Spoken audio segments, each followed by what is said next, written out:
ಮೈಕವಚವನ್ನು ಬಿಚ್ಚಿ ಹಾಕಿದರು. ಸೊಂಟದ ಪಟ್ಟೆಯನ್ನು ಬಿಚ್ಚಿ ಹೊರವನ್ನು ಕೆಳಗೆ ಎಸೆದು ಬಿಟ್ಟರು. ಬರೀ ಕೌಪಿನ ಶರೀರ ನಡುಗಲು ಶುರುವಾಯಿತು. ರಣಹದ್ದುಗಳು ಒಂದು ಹದ್ದಿಗೆ ಬಾಣ ಹೊಡೆಯಬಹುದು.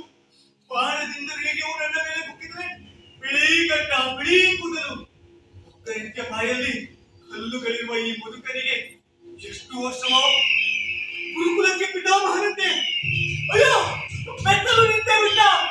ರಣಹದ್ದುಗಳು ಬಂದು ಕುಕ್ಕಿ ಕುಕ್ಕಿ ತಿನ್ನಲಂತೆ. ಅಯ್ಯೋ ಬಂದು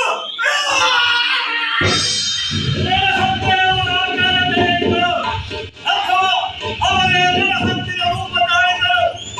ಕೆಂಪಗೆ ಹರಿವಂತ ವ್ಯಕ್ತಿಗಳಂತಹ ಒಕ್ಕರೆ ಕರುಗಳು ಪಿತಾಮಹನ ಕೌಪೀನವನ್ನು ಕೆಳಗೆ ಎಸೆದು ಬಿಟ್ಟ. ಹದ್ದುಗಳು ಇನ್ನೂ ಒಂದೊಂದು ಹೆಜ್ಜೆ ಹತ್ತಿರಕ್ಕೆ ಕುಪ್ಪಳಿಸುತ್ತಾ ಬಂದವು. ಪಿತಾಮಹ ಈಗ ಬೆತ್ತಲಾಗಿ ನಿಂತಿದ್ದಾನೆ. ಎರಡು ಕಣ್ಣುಗಳನ್ನು ಮುಚ್ಚಿ ತಪಸ್ಸಿಗೆ ನಿಂತಂತೆ. ಈಗ ಎರಡು ಕಾಲುಗಳನ್ನು ಆಕಾಶದಲ್ಲಿ ಎತ್ತಿ ಹಿಡಿದಿದ್ದಾನೆ. ಏನೆಲ್ಲ ಕೂಗಿ ಹೇಳುವಂತೆ ಅಥವಾ ಎತ್ತಿದ ಕಾಲುಗಳನ್ನು ಹಿಡಿದು ಮೇಲೆತ್ತಿಸಿಕೊಳ್ಳಲು ಒಪ್ಪಿಸಿಕೊಂಡವನಂತೆ.